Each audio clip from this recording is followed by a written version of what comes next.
Election commission of India தேர்தல் ஆணையத்துக்கு வந்து ஒரு கடிதம் எழுதியிருக்காங்க. அந்த கடிதத்தில் சொல்லியிருக்க விஷயங்கள் வந்து ரொம்ப ரொம்ப முக்கியமானது. அதில் கட்சிகளும் ஜனநாயக சக்திகளும் மக்களும் வந்து கவனம் செலுத்தணும். மெயின் ஸ்ட்ரீம் மீடியா, முக்கியமான ஊடகங்கள் அதை வந்து பெரிய அளவில் புறக்கணிக்கிறாங்க.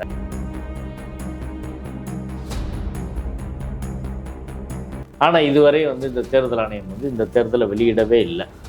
அது ஏன் வெளியிடலைன்னு சொல்லி எதிர்கட்சிகள் கேட்கல. பத்திரிகையாளர் அமைப்புகள், பிரஸ் கிளப் ஆஃப் இந்தியா, வெளிநாட்டு பத்திரிகையாளர் சங்கம் எல்லாம் சேர்ந்து வந்து கேட்டுக்கிறாங்க. இன்னைக்கு வரையும் அதற்கு ஒரு வார்த்தை கூட இந்திய தேர்தல் ஆணையம் பதில் சொல்லல.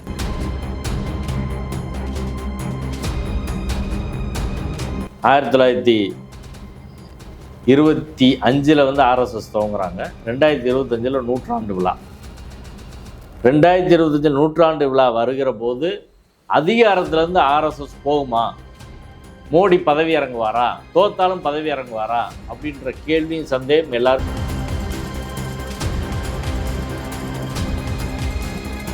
ஒரு தடவை வந்து அம்பானி அதானி வந்து ராகுலுக்கு வந்து கொடுத்துருக்காங்க அப்படின்னு பேச, அதுக்கப்புறம் அதை பேசவே இல்லை. இன்னைக்கு ராகுல் வந்து விமான நிலையெல்லாம் சுற்றி பார்த்துட்டு டெம்போட பணம் ஓடி. ஆமா, அதாவது விமானங்கள் மக்களுக்கு சொந்தமா இருந்த விமான நிலையங்கள் எல்லாம் அம்பானி அதானி கொடுத்துட்டு அதுக்கு எவ்வளவு ஒரு பணம் வாங்கினாரு.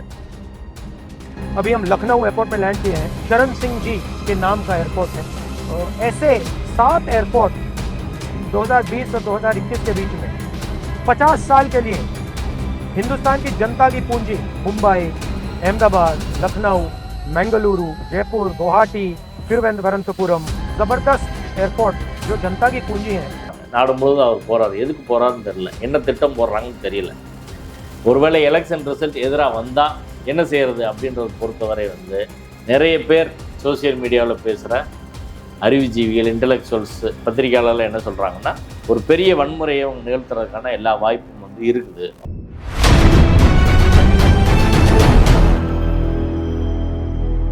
சார் வணக்கம். வணக்கம். குறிப்பாக வட இந்தியாவில் தேர்தல் களம் குறித்து இன்னைக்கு வந்து பிரதமர் மோடி அவர்கள் வாரணாசி தொகுதியில் வந்து போட்டியிடுறதுக்கு வேட்புமனு தாக்கல் செய்தார். இதுக்கிடையே பார்த்தீங்கன்னாக்கா பிரஸ் கவுன்சிலில் ஒரு ரிப்போர்ட்டர், குறிப்பாக ஊடகங்களாக சேர்ந்து ஒரு கடிதம் அளித்ததாக கேள்விப்படுறோம். அதில் என்ன தெரிவிச்சிருக்காங்க, வடநாட்டோட அரசு நிலை என்னவா இருக்குது எப்படி பார்க்க? அதாவது press club of India, foreign correspondents club, அதுக்கப்புறம் ப்ரெஸ் அசோசியேஷன், இப்படி ஒரு 4-5 அமைப்புகள் சேர்ந்து May 11 election commission of India தேர்தல் ஆணையத்துக்கு வந்து ஒரு கடிதம் எழுதியிருக்காங்க. அந்த கடிதத்தில் சொல்லியிருக்க விஷயங்கள் வந்து ரொம்ப ரொம்ப முக்கியமானது. அதில் கட்சிகளும் ஜனநாயக சக்திகளும் மக்களும் வந்து கவனம் செலுத்தணும். மெயின் ஸ்ட்ரீம் மீடியா, முக்கியமான ஊடகங்கள் அதை வந்து பெரிய அளவில் புறக்கணிக்கிறாங்க. சோசியல் மீடியாவில் தான் இந்த கருத்தை பரப்ப வேண்டிய தேவையும் அவசியம் இருக்குது.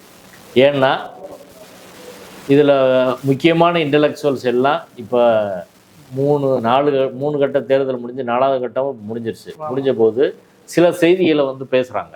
அதை வந்து நம்ம சரியாக வந்து தமிழ்நாட்டு மக்களும் புரிஞ்சுக்கிற வேண்டியது.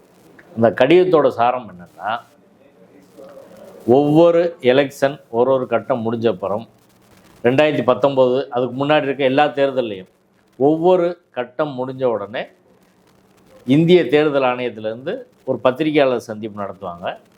அதில் எத்தனை சதவீதம் வாக்குகள் பதிவாச்சு அப்படின்றது, பூத் வாரியாக எவ்வளோ பதிவாச்சு அப்படின்றதும், 3வது ஓட்டு போட்டவர்கள் எண்ணிக்கை எவ்வளவு, நம்பர் ஆஃப் ஓட்டர்ஸ் வந்து போல் பண்ண ஓட்டு எவ்வளவு, எத்தனை பேர்ன்றது அந்த 17A ஃபார்ம் வச்சு துல்லியமாக எண்ணிக்கை வந்து சொல்லுவாங்க. இப்போ இந்த தேர்தல் என்ன நடந்திருக்கு அப்படின்றத அவங்க சொல்கிறாங்க. இந்த தேர்தல் எத்தனை % ஓட்டு போட்டிருக்காங்க தேர்தல் அப்படின்றதையே முதல் கட்டத்துக்கு பிறகு 11 நாள் கழித்து எலெக்ஷன் கமிஷன் வந்து சொல்கிறாங்க. 2ஆம் கட்டத்துக்கு பிறகு 4 நாள் கழித்து சொல்கிறாங்க. இன்னொரு முக்கியமான விவரத்தை அவங்க வந்து மறைக்கிறாங்க. அது என்ன விவரம்னா, மொத்தம் எத்தனை பேர் ஓட்டு போட்டிருக்காங்கன்ற என்கிற துல்லியமான எண்ணிக்கை விவரம். அந்த விவரத்தை ஒவ்வொரு தேர்தல்லையும் வெளியிடுவாங்க. ஆனால் இதுவரை வந்து இந்த தேர்தல் ஆணையம் வந்து இந்த தேர்தலை வெளியிடவே இல்லை. அது ஏன் வெளியிடலைன்னு சொல்லி எதிர்கட்சிகள் கேட்கல. பத்திரிகையாளர் அமைப்புகள், பிரஸ் கிளப் ஆஃப் இந்தியா, வெளிநாட்டு பத்திரிகையாளர் சங்கம் எல்லாம் சேர்ந்து வந்து கேட்டுக்கிறாங்க. இன்னைக்கு வரையும் அதற்கு ஒரு வார்த்தை கூட இந்திய தேர்தல் ஆணையம் பதில் சொல்லல. ஓ, அப்போ ஏன் பதில் சொல்லன்றதான் கேள்வி. தமிழ்நாட்டிலே நீங்கள் வாக்கு சதவீத விவரங்கள் சொல்கிற போது முதல்ல 59, 60நாங்க, 62, 64நாங்க, மாறி மாறி சொல்லி ஒரு விவரங்களை சொன்னாங்க. அதுக்கு ஏதோ காரணங்கள் சொன்னாங்க. இந்தியா முழுவதும் இதுதான் நிலைமை. விழிப்புணர்வுள்ள மாநிலம் தமிழ்நாட்டிலே அப்படின்னா மற்ற இடத்துல என்ன நிலைமைன்றதை பார்த்துக்கோங்க. அதை தெரிஞ்சுதான் இவங்க வந்து கேட்குறாங்க. இப்போ எலெக்ஷன் கமிஷன் இதுக்கு பதில் சொல்லணுமா இல்லையா? கண்டிப்பா. இன்னொன்று, சுப்ரீம் கோர்ட்டில் ஒரு வழக்கு மறுபடியும் இப்போ வந்து ரிவ்யூ போட்டிருக்காங்க. என்ன சார் அது? ஏற்கனவே இவிஎம் மிஷினில் வந்து இவிஎம் மிஷினில் அவங்க மோசடி செய்வதற்கான எல்லா வாய்ப்பு இருக்குன்னு சொல்லி உரிய ஆதாரங்களோடு சொன்னாங்க. அதில் வந்து நீங்கள் வந்து சாஃப்ட்வேரை வந்து பின்னாடி செக் பண்ணிக்கங்கன்னு மட்டும் ஒரு டைரக்ஷன் கொடுத்து அதை வந்து க்ளோஸ் பண்ணிட்டாங்க. இப்போ நடந்துகிட்டு இருக்க சூழ்நிலையில் மறுபடியும் அந்த வழக்கை விசாரிக்கணும் அப்படின்னு ரிவ்யூ பெட்டிஷன் வந்து ஃபைல் பண்ணியிருக்காங்க. அதில் வந்து 100% விவிபேட்டை என்றதுக்கு 6லேருந்து 8 மணி நேரம் தான் ஆகும். இவங்க தவறான தகவல்களை நீதிமன்றத்தில் வந்து அவங்க சொல்லிட்டாங்க. அதை வச்சு நீதிமன்றம் வந்து வழக்கை வந்து முடிச்சிருச்சு. ஆனால் உண்மை நிலவரம் 6லேருந்து 8 மணி நேரத்தில் எண்ணிடலாம். அதனால் வந்து தவறான தகவலை இந்திய தேர்தல் ஆணையம் கொடுத்து வழக்கு முடிக்கப்பட்டதால் மறுபடியும் அந்த வழக்கு எடுத்து விசாரிக்கணும்னு வழக்கு வந்து போட்டிருக்காங்க. இன்னொரு பக்கம் பிரசாந்த் பூஷன் அவர்கள் வந்து இது தேர்தல் பத்திர ஊழல் தொடர்பான வழக்கை பதிவு பண்ணி இப்போ அதை ஏற்கனவே ஃபைல் பண்ணிட்டாங்க. விசாரணைக்கு எடுக்க சொல்லியிருக்காங்க. தலைமை நீதிபதி வந்து டேட் வந்து சொல்லுவார் அப்படின்னு சொல்லிடுறாங்க. ஆமாம், சஞ்சீவ் கண்ணாட்டை மென்ஷன் பண்ணுறபோது தலைமை நீதிபதி முடிவு பண்ணுவார்னு சொல்லியிருக்காங்க. இப்படி ஒரு பக்கம் போகுது. நிர்மலா சீதாராமனோட கணவர் என்ன சொல்கிறாரு? ரொம்ப முக்கியமாக இப்போ வந்து தேர்தல், இதுவரை நடந்த தேர்தல் வந்து இந்த தேர்தல் மாறுபட்டது. இந்த தேர்தல் உங்களிடமிருந்து திருடப்படலாம், ரிசல்ட்டு மாற்றப்படலாம், திருடப்படலாம், ஸ்டீல் பண்ணப்படலாம்னு சொல்கிறார். இன்னும் ரொம்ப கவனமாக எச்சரிக்கையாகவும் கட்சிகளும் மக்களும் இருக்கணும்.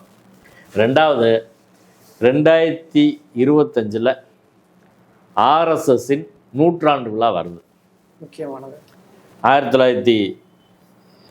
1925 வந்து ஆர்எஸ்எஸ் துவங்குறாங்க. 2025 100ஆண்டு விழா.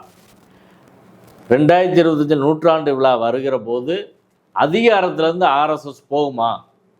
மோடி பதவி இறங்குவாரா? தோத்தாலும் பதவி இறங்குவாரா? அப்படின்ற கேள்வியும் சந்தேகம் எல்லாருக்கும் இப்போ வந்து போச்சு. அப்படி சாத்தியமா சார்? ஆமாம், இன்னும் ட்ரம்ப் வந்து முயற்சி பண்ணார்ல, வெள்ளை மாளிகையிலேருந்து போக மாட்டேன் அப்படின்னு சொல்லி ஆதரவாளர்களை வச்சு பெரிய கலவரம் பண்ணார். இப்போ ட்ரம்ப்புக்கு ஆர்எஸ்எஸ் போல் ஒரு அமைப்பு கிடையாது, பின்னணி கிடையாது. ஆனால் மோடிக்கு ஆர்எஸ்எஸ் போன்ற ஒரு அமைப்பு இருக்குது. இப்போ கூட வந்து ஆர்எஸ்எஸோட பொதுச் செயலாளர் வந்து இங்கே ஆர்எஸ்எஸ் தலைவர் மோகன் பாகவத் திருச்சிக்கு வந்திருக்காரு. 4 நாள் பயணம்னு சொல்லி சொல்கிறாங்க. நாடு முழுவதும் அவர் போகிறார். எதுக்கு போகிறாருன்னு தெரியல, என்ன திட்டம் போடுறாங்கன்னு தெரியல. ஒருவேளை எலெக்ஷன் ரிசல்ட் எதிராக வந்தால் என்ன செய்கிறது அப்படின்றத பொறுத்தவரை வந்து நிறைய பேர் சோசியல் மீடியாவில் பேசுகிற அறிவுஜீவிகள், இன்டலெக்சுவல்ஸ், பத்திரிகையாளர்கள் என்ன சொல்கிறாங்கன்னா, ஒரு பெரிய வன்முறையை அவங்க நிகழ்த்துறதுக்கான எல்லா வாய்ப்பும் வந்து இருக்குது அப்படின்னு சொல்கிறாங்க. ஒருவேளை இந்தியா கூட்டணி ஒரு 350 அப்படின்னு பெரிய அளவில் போயிட்டா இவங்க கொஞ்சம் பின் வாங்குவாங்க.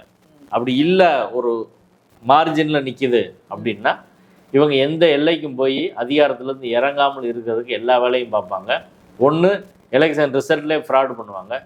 ரெண்டாவது, மற்ற கட்சியெல்லாம் மிரட்டி வந்து அவங்கள வந்து இது பண்ணுறது, கட்சியில் உடைச்சி அவங்க வர வைக்கிறது. மூணாவது, அதிகாரத்துலேருந்து இறங்க மாட்டோம் அப்படின்னு சொல்லி வந்து நாங்கள் தான் ரன் பண்ணுவோம்னு சொல்லி டிக்ளேர் பண்ணுறது கூட வாய்ப்பு இருக்குது. எல்லா வாய்ப்பையும் வந்து நம்ம வந்து ஒரு ஃபாசிஸ்ட் டீம் இருக்குதுன்னு நம்ம யோசிச்சுக்கணும். அதிகாரத்தில் இருப்பது ஆர்எஸ்எஸ். விழா வந்து 100ஆவது ஆண்டு வந்து நெருங்குது. அப்படி இருக்கிற போது எப்படி அவங்க இறங்குவாங்க? ஏன்னா இப்போ ஆரம்பத்தில் இந்த தேர்தல் இருந்த நிலைமை, முதல்ல வந்து தேர்தல் ஆரம்பிக்கிற போது பிஜேபிக்கு 400+ வரும் அப்படின்றது உண்மையிலே அந்த கட்சியில் இருக்க தொண்டர்கள் நம்பினாங்க, மற்றவங்க நம்பலை. ஆனால் பிஜேபியில் இருக்க கட்சியில் இருக்க தொண்டர்களும் தலைவர்களும் மோடியை பின்பற்றுபவர்களும் உண்மையிலே அவங்க ஆழ்மனதிலே வந்து 400க்கு மேலே வந்துடும் அப்படின்னு உறுதியாக நம்பினாங்க. ஆனால் இன்றைக்கி 4 கட்டம் முடிஞ்சோடனே இப்போ அவங்க நிலைமை என்ன? பிஜேபி ஜெயிக்காதுன்னு அவங்க தெரிஞ்சு போச்சு, உறுதியாக தெரிஞ்சிடுச்சு. 100 தாண்டாதுன்னு சொல்கிறாங்க, 150 தாண்டாது. ஆமாம், அது கூட வந்து 100, 150 உறுதியாக ஜெயிக்காது. அதை வந்து உறுதியாக ஜெயிக்காதுன்றது இப்போ கிளியராக வந்து தெரிஞ்சிருச்சு. அதான் நீங்கள் வந்து கொஞ்சம் முன்கூட்டியே கணித்த சில அதிகாரிகள் வந்து டெல்லியில் அங்கே வந்து உள்துறை அமைச்சக பில்டிங்கில், நிதி அமைச்சக பில்டிங்கில் தீ வச்சு முக்கிய ஆவணங்களை எரிச்சிட்டாங்க. இப்போது ஆட்சி மாற்றம் நடக்க போதுனா தான் இதெல்லாம் வந்து நடக்கும். அதை கொஞ்சம் அதிகாரிகள் முன்னாடியே கணிச்சிட்டாங்க. ஒன்று, இப்போ பிஜேபிக்காரங்க ஆரம்பத்தில் 400+ அப்படின்னு சொன்னால் அதுக்கு எதுக்குன்னு கேட்டாங்க. அரசியல் சட்டத்தை மாற்றுறதுக்கு எங்களுக்கு 400க்கு மேலே வேணும் அப்படின்னாங்க. இந்த செய்தியை இந்தியா கூட்டணி நாடு முழுவதும் எடுத்துகிட்டு போயிட்டாங்க. எடுத்துகிட்டு போய் அம்பேத்கரின் அரசியல் சட்டத்தை ஒழிப்பதற்காக இவங்க வேலை பார்க்குறாங்கன்னு சொல்லி பிரச்சாரம் பெரிய அளவில் போனோன்னையும் அவர்கள் எடுத்த கத்தி அவங்களுக்கு எதிராக திரும்பிடுச்சு. இல்லை நாங்கள் அரசியல் சட்டம் மாற்ற மாட்டோம் அப்படின்னு வந்து பேசினாங்க. ரெண்டாவது இடஒதுக்கீடு எப்போ திமுறா வந்து பேசக்கூடிய பாஜக இடஒதுக்கீட்டை நாங்கள் ஒழிக்க மாட்டோம்னு திரும்ப டிஃபென்ஸ் வந்து எடுக்கிற நிலைமை போயிடுச்சு. ராமர் கோயிலை பற்றி முயற்சி பண்ணாங்க, அது ஒன்றும் டேக் ஆஃபே ஆகலை. ஆமாம், முஸ்லீம்களுக்கு எதிரான வெறுப்பை வந்து தொடர்ந்து வந்து பேசுகிறாங்க. இன்றைக்கி வரை அதான் அவங்க கடைசி கார்டாக பயன்படுத்துகிறாங்க. ஆனால் அந்த கார்டு நம்மளுக்கே ஆச்சரியமாக இருக்குது, சுத்தமாக எடுபடல, எங்கேயுமே எடுபடல. ஏன்னா வட மாநிலங்களில், சவுத்தில் அது எப்பயுமே எடுபடாது. வட மாநிலங்களுடைய கள நிலவரம், முஸ்லீம் தான் எதிரி, அவங்க நம்ம சொத்தையெல்லாம் பிடிங்கிடுவாங்க அப்படின்னு சொல்லி பேசுனா அங்கே முஸ்லீம்கள் பரிதாபமான நிலைமையில் இருக்காங்க. எதிர்த்து குரல் கூட எழுப்ப முடியாதவனை நீங்கள் கண்ணு முன்னாடி இவன் தான் எதிரின்னா அவன் வந்து ஒன்றுமே செய்ய முடியாதவனை எதிரின்னு காட்டினா மக்கள் எப்படி நம்புவாங்க? அப்போ நம்ம வாழ வழி இல்லாத காரணம் முஸ்லீமா? அக்னிபாத் திட்டம் முஸ்லீமாக கொண்டு வந்தா. வட மாநிலங்களில் ஒரே இருக்கிற வேலை சோர்ஸ் ஆர்மிக்கு போகிறோம். அங்கே வந்து ஹரியானாவில் வந்து பஞ்சாபில் இருந்தெல்லாம் ஆர்மிக்கு தான் போவாங்க. இப்போ அதை இவங்க காலி பண்ணாங்க. விவசாயிகளுக்கு வந்து 2019 2014 வாக்குறுதி கொடுத்தாங்க, அதையும் பண்ணலை. வட மாநிலங்களில் 2 தான், ஒன்று பஞ்சாப் மாதிரி மாநிலங்களில் விவசாயம், மற்ற இடங்களில் மிலிட்ரிக்கு போகிறது. 3வது இவங்க சாதியை வந்து கொண்டு வந்தாங்க. சாதி வந்து இன்னைக்கு மறுபடியும் திரும்பி ரஜபுத்தர்கள் எல்லாம் வந்து அவங்களுக்கு எதிராக நிற்கிறது. கிட்டத்தட்ட குஜராத்தில் வந்து 17% அவங்க இருக்கிறாங்க, வெஸ்டர்ன் ஊபியில் 10% இருக்காங்க, ராஜஸ்தானில் 7%. இப்போ அவங்கெல்லாம் இப்போ எந்தெந்த விஷயத்தை பிஜேபி எடுத்தோ அது எல்லாம் வந்து அவங்களுக்கு எதிராக திரும்பிச்சு. ரொம்ப முக்கியமாக வந்து இந்த தேர்தலில் பிஜேபிக்கு தான் என்ன லைனில் வந்து இந்த தேர்தலை எடுத்துகிட்டு போகணும்னு தெரியல. முன்னுக்கு பொன் மரணா பேசுகிறாங்க. மோடி முதல் நாள் ஒன்று பேசுகிறாரு, அடுத்த நாள் ஒன்று பேசுகிறாரு, அதுக்கு அடுத்த நாள் அதை மாற்றி பேசுகிறாரு. ஏதாவது கன்சிஸ்டன்சி இருக்கான்னு பாருங்கள், தொடர்ச்சி இருக்கா? மோடி வந்து முஸ்லீம்களுக்கு எதிராக பேசுகிறாரு. ஒரு தடவை வந்து அம்பானி அதானி வந்து ராகுலுக்கு வந்து கொடுத்துருக்காங்க அப்படின்னு பேச, அதுக்கப்புறம் அதை பேசவே இல்லை. இன்னைக்கு ராகுல் வந்து விமான நிலையங்கள்லாம் சுற்றி பார்த்துட்டு டெம்போட பணம் ஏற்பாடு மோடி. ஆமாம், அதாவது விமானங்கள் மக்களுக்கு சொந்தமாக இருந்த விமான நிலையங்கள் எல்லாம் அம்பானி அதானி கொடுத்துட்டு அதுக்கு எவ்வளோ ஒரு பணம் வாங்கினாரு அப்படின்னு ராகுல் வந்து கேட்டுருக்கிறார். ராகுல் ஒவ்வொன்றா கேட்டுட்டு வர்றாரு, அதுக்கு எதுக்குமே பதில் கிடையாது. இப்போ நான் சொல்ல வர பாயிண்ட்டு, பிஜேபிக்கு இந்த தேர்தலில் எந்த லைனில் தேர்தலை கொண்டு போகணுன்றது தெரியல. ரெண்டாவது மாறலாம், அவங்க கட்சியில் இருக்க கேடர்ஸை ஊக்கம் வளர்ந்துட்டாங்க. இதுக்கு முன்னாடி 2014 வளர்ச்சி, ஊழல் எதிர்ப்பு, அதே போல் குஜராத் மாடல், அதான் வளர்ச்சி ஊழல் எதிர்ப்பு அப்படின்னு சொல்லி வந்து இவங்க நிறுத்துறாங்க. இந்துத்துவன்றதை குறைவாக வச்சுக்கிட்டாங்க. 2019 இந்துத்துவம் புல்வாமா 2ஐயும் வச்சு போனாங்க. இந்த 2 எலெக்ஷனில் அவங்களுக்கான இலக்கு, அவங்க எந்த திசையில் போகணும் எல்லாமே கிளியராக இருந்துச்சு. இப்போ எதுவுமே இல்லை. 7 கட்டமாக இவங்க தேர்தல் வச்சாங்கல்ல, இதுவே எதிராக போயிடுச்சு. ஒரு இடத்துல அவங்களுக்கு நடந்தது நாடு முழுவதும் எதிரொலிக்குது. இப்போ பிஜேபி நினைக்கலாம் 2-3 கட்டத்தில் நடத்திருக்கலாம் போல அப்படின்னு. இப்போ மோடி எல்லா இடத்துலையும் போய் பிரச்சாரம் பண்ணி அவர் ஷெட்யூலுக்கு ஏற்றாப்புல எலெக்ஷனை மாற்றினாங்க. இப்போ அது அவங்களுக்கு எதிராக திரும்பிடுச்சு. கர்நாடகாவில் முதல் ஃபேஸ்லேயே முடிஞ்சிருந்தா அந்த பாலியல் பிரச்சனை வந்திருக்காது, அது எல்லாத்துக்கும் ரீச் ஆகிருக்காது. இப்போ 2வது ஃபேஸில் டோட்டல் அவுட்டு. இப்போ ஒவ்வொரு இடத்துல நடக்கிறது. இப்போ வெஸ்ட் பெங்காலில் ஃபஸ்ட்டு முடிஞ்சால் பரவாயில்ல, இப்போ வந்து அங்கே நடந்த எல்லா போராட்டம் எல்லாம் வந்து பாலியல் புகார் எல்லாமே செட்டப் அப்படின்னு வந்து போச்சு. கவர்னரே இப்போ ஓடி ஒழிகிறாரு, அவர் மேலே பாலியல் புகார். இப்போ தொடர்ந்து பல கட்டமாக நடத்துறது இப்போ அவங்களுக்கு எதிராக வந்து திரும்புது. ராகுல் காந்தி மேலும் மேலும் வந்து முன்னேறிட்டு போகிறாரு.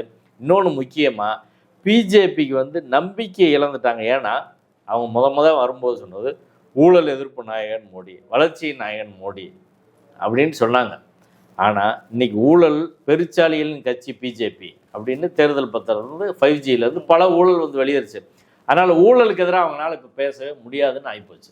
வளர்ச்சியே அவங்க பேச முடியாது, ஏன்னா வேலை வாய்ப்பு எதுவுமே கிடையாது. வளர்ச்சின்னு ஒன்று 10 வருஷத்தில் இல்லாமல் போச்சு, பின்னாடி போயிடுச்சு நாடு அப்படின்றது தான். கொரோனாவில் மட்டும் கிட்டத்தட்ட 45 லட்சம் பேர் செத்து போனாங்க. இதான் அந்த நாட்டோட நிலைமை. இப்போ எதை வச்சு அவங்க போகிறது அப்படின்றது மாறலாம். வந்து பிஜேபிக்கு வாக்களித்த middle class, upper middle class வந்து அந்த ஃபேஷனை வந்து இழந்துட்டாங்க. மோடி பெரிய சூராஜி சூரன், நேர்மையானவர் அப்படின்றது காலி. அப்போ எந்த லைனில் எடுத்துகிட்டு போகிறதுன்னு தெரில. அடுத்து கெஜ்ரிவால் கேட்டார் பாருங்க, சரி 75 வயசில் எல்லாருமே ரிட்டையர்ட் ஆகணுமே, மோடி 2025 ரிட்டையர்ட் ஆயிடுவார், அடுத்து யார் பிரதமர்? அப்போ அமித்ஷாவுக்காக மோடி வேலை பார்க்குறாரா அப்படின்னு கேட்டார். கட்சிக்குள்ளே பயங்கர பிரச்சனையை உருவாக்கிடுச்சு. அமித்ஷா போராட்டத்தில் கட்சி அமித்ஷா போற இடத்துல எல்லாம் அப்படி இல்லை, மோடி தான் இருப்பார், மோடி தான் இருப்பார்னு மோடி தானே சொன்னாரு. அத்வானி எந்த வச்சு முடிச்சிங்க, முரளி மனோகர் ஜோஷி எதை வச்சு முடிச்சிங்க, எல்லாரையும் வந்து 75 வயசு அப்படின்னு வெளியே அனுப்புனீங்களா? அது மோடிக்கு பொருந்தும்ல. பாஜக வித்தியாசமான கட்சி, 70 வயசானவர்களுக்கு வந்தெல்லாம் வீட்டுக்கு அனுப்பி இளைஞர்களுக்கு வாய்ப்பு கொடுக்கணும், மோடி அனுப்பணும்ல சார். அவங்க கட்சியில் வந்து சொல்லணும்ல, பிஜேபி சொல்லணும், RSS சொல்லணும்ல. அப்போ மோடிக்கு மட்டும் என்ன எக்ஸப்ஷன்? எல்லாருக்கும் ஒன்று தானே. அப்போ மோடியை வச்சு ஜெயிச்சுட்டு இவங்க வரலாம் அப்படின்னு பார்க்குறாங்கன்றதா அதில் விஷயம். ரெண்டாவது, பிஜேபி என்ற கட்சி சொந்த கட்சிக்காரர்களே வந்து ஒழிக்கும், மோடி ஒழிப்பார். வசுந்தரா ராஜேலேருந்து முரளி மனோகர் ஜோஷி அத்தனை பேரையும் ஒழிச்சார் மோடின்னு கெஜ்ரிவால் சொல்லிட்டாரு. அப்போ சொந்த கட்சிக்குள்ளே இப்போ வந்து பிரச்சனை வந்து போச்சு. அப்போ வெளியில் பிரச்சனையை தாண்டி சொந்த கட்சிக்குள்ள பிரச்சனை, யாரை நம்புறது மோடிக்கு தெரியல. மொத்தத்தில் குழம்பி எதோ அவர் வாய்க்கு வந்தது பேசக்கூடிய ஒரு நிலைமைக்கு வந்து போயிட்டாரு. இன்னைக்கு கள நிலவரத்தை வந்து எடுத்துக்கிட்டா உத்தரப்பிரதேசம் வந்து பெரிய லெவலில் வந்து மாற்றத்துக்குள்ளாயிருக்கு. அவங்க டோட்டலாக வந்து டிஃபீட் ஆகுறதுக்கு உத்தரப்பிரதேசத்தில் வாய்ப்பு இருக்குன்றாங்க. உத்தரப்பிரதேசம் போயிடுச்சுன்னா முடிஞ்சு போச்சு கதை. மற்ற இடத்துல ராஜஸ்தான், மத்திய பிரதேசம்லாம் ஒரு சேச்சுரேஷன் பாயிண்ட்டுக்கு மதவாத அரசியல் ஒரு எல்லைக்கு வந்துருச்சு. இனி மதவாத அரசியல் தேர்தலுக்கு எடுபடாதுன்ற நிலைமைக்கு நார்த் வந்து வந்துருச்சு. அப்படின்றத இந்த தேர்தல் நமக்கு தெரிஞ்ச ஒரு மிகப்பெரிய மாற்றம். நீ மதவாத அரசியல் வந்து இனிமே எடுபடாது போல அப்படின்னு இன்னைக்கு ராகுல் கேட்டிருக்காரு. அதாவது ஏழைத்தாயின் மகன் மோடின்னு சொல்கிறாங்க. ஒரு நாளைக்கு அவர் வந்து 4 ட்ரெஸ் அப்படி மாற்றுறாரு, 3லேருந்து 4 ட்ரெஸ் மாற்றுறாரு. ஒரு ட்ரெஸ்ஸுக்கு 1 லட்ச ரூபா ஆகுது. 1 லட்ச ரூபாய்க்கு கூட தான் ஆகுது, குறைஞ்ச கணக்கு 1 லட்ச ரூபா. ஒரு நாளைக்கு 4 லட்ச ரூபா அப்படின்னா மாதம் 30னா 1,20 லட்ச ரூபாய்க்கு அவர் ட்ரெஸ் மட்டும் போடுறாரு. இந்த பணம் எங்கேருந்து வருதுன்னு கேட்குறாரு. சொல்லு. ட்ரெஸ்ஸுக்கு மட்டும் 1 கோடிக்கு மேலே. அதுக்கப்புறம் சாப்பிட்ற சாப்பாடு காளான், ஆமாம் காளான் 4 லட்சம், அது கூட கவர்மெண்ட் பணத்தில் கூட சாப்பிடுவாருன்னு வைங்க. ட்ரெஸ்ஸுக்கு வந்து 1 கோடி ரூபா மாதத்துக்கு எங்கேருந்து வருது, யார் கொடுக்குறான், எப்படி வருது மோடிக்கு அப்படின்ற கேள்விக்கு பதில் சொல்லணுமா இல்லையா? அதே போல் அவர் ஷூ, அவரோட வாட்சு இதெல்லாம் கவர்மெண்ட் பணத்தில் வாங்க முடியாது. அவர் வாங்குற சம்பளம் தான். மோடிக்கு சம்பளம் ஒரு 2 லட்சம் 3 லட்சம் தான் இருக்கும். 1 கோடி ரூபாய்க்கு மேலே எப்படி வந்து செலவழிக்கிறாரு அப்படின்னு கேட்டதுக்கு பதில் கிடையாது. இப்போ டெய்லி ராகுல் வந்து பல விஷயங்களை வந்து சொல்கிறாரு. ரெண்டாவது, இந்தியா கூட்டணியுடைய முக்கியமான ஒரு சாதகமான அம்சமாக நாம் பார்க்குறது ஒரு கன்சிஸ்டன்சி, தொடர்ச்சி. சமூக நீதி, சாதிவாரி கணக்கெடுப்பு, மாநிலங்களுக்கான உரிமை, சர்வாதிகார எதிர்ப்பு அப்படின்ற ஒரு தொடர்ச்சியான கொள்கையை வச்சு அவங்க போய்கிட்டே இருக்கிறாங்க. புதிதாக கார்பரேட்டுக்கான எதிர்ப்புங்கிறீங்க முன்வைக்கிறாங்க. ஆமாம், கார்பரேட் எதிர்ப்பும் முன்வைக்கிறாங்க. அம்பானி அதானி எதிர்ப்பு மொத்த இல்லை, அம்பானி அதானி, அதாவது அதிலே கொரோனி கேபிட்டலிசம், மோடி நண்பர்களுக்கு எதை தீவிரமாக எதிர்க்கிறது அப்படின்றதுக்குள்ளே வந்து போகிறாங்க. டோல்கேட் எதிர்ப்பு அப்படின்றதால அது ஒரு கார்பரேட் எதிர்ப்புல ஒரு வகை தான். அப்போ இப்படி பல விஷயங்களை வச்சு தொடர்ச்சியாக இந்தியா கூட்டணி ஸ்டெடியாக முன்னேறி அப்படி மேலே போயிட்டு இருக்கு. பாஜக கூட்டணி தொடர்ச்சியாக கீழே வந்து இப்போ ஒரு குழப்பத்தில் வந்துருக்காங்க. இப்போ தமிழ்நாட்டில் எல்லாம் எவ்வளோ பணம் வந்துச்சு, 200 கோடி வந்ததாக சொல்கிறாங்க. நயனார் 4 கோடி தான், மீதி எல்லாம் எங்கே போச்சு அப்படின்னு தமிழ்நாடு போலீஸ் உளவுத்துறைக்கு தெரியும்ல. இப்போ அதை வச்சு நோண்ட ஆரம்பிச்சிடறாங்க. கட்சிக்குள்ளே அது பெரிய சண்டை, எங்கே பார்த்தாலும் அடிதடி சண்டை, போலீஸ் கம்ப்ளைண்ட், கேஸு, கட்சிக்குள்ளேயே. ஆமாம், அப்படி வந்து பயங்கர பிரச்சனைகள் இருக்குது. அவங்க என்ன செய்யறதுன்னு தெரியல. இப்போ மொத்தத்தில் வந்து இன்ஸ்டிடியூஷன்ஸ் கூட அதிகாரிகள் எல்லாம் அதை சுமல் பண்ணுற மாதிரி தெரியுது. பிஜேபி உறுதியாக தோக்குது அப்படின்றது சந்தேகம் இல்லைன்ற நிலைமைக்கு வந்துட்டாங்க. இப்போ பிஜேபி தோக்குதுன்னு முடிவாயிருச்சு. அடுத்து மக்கள் சிந்திக்க வேண்டிய பாயிண்ட், இவங்க அதிகாரத்துலேருந்து இறங்குவாங்களா, எலெக்ஷனில் மால் ப்ராக்டிஸ் பண்ணி ஏதாவது பண்ணுறதுக்கான முயற்சி பண்ணுவாங்களா, இதை தடுப்பதற்கு என்ன செய்வதுன்னு தான் நாடு முழுவதும் இனி வந்து பேசணும். பிஜேபி நீ பேச வேண்டியதில்லை. பிஜேபி ஃப்ராட் பண்ணக்கூடாது தேர்தல் ஆணையத்தை இப்போ வந்து எல்லாரும் சேர்ந்து நெருக்கடி பண்ணி அதை உத்தரவாதப்படுத்தி இவர்களை அதிகாரத்திலேருந்து இறக்குவதற்காக ஜனநாயக சக்தியில் மக்கள் வந்து வேலை பார்க்கணும். ஏதோ தேர்தல் முடிஞ்சிருச்சு, நம்ம கட்ட தேர்தலாம் முடிஞ்சிருச்சு அப்படின்னு ஓய்வு எடுக்கிறது போகிறது பயன் கிடையாது. இவர்களை இறக்கி இந்தியா கூட்டணி ஆட்சிக்கு வர வைக்கிற வரைக்கும் வந்து நம்மளுக்கு வேலை இருக்குது. மக்கள் விழிப்பாக வந்து இருக்கணும். ஏன்னா நம்ம யார்கிட்ட இருக்கிறோன்னா ஃபாசிஸ்டுகளின் அதிகாரத்தின் கீழ் நம்ம இருக்கிறோம். அதை வந்து புரிஞ்சுக்கணும். உலகம் முழுவதும் ஃபாசிஸ்டுகள் வரலாறுன்னு நம்ம தெரிஞ்சுக்கணும். நன்றி சார். நன்றி.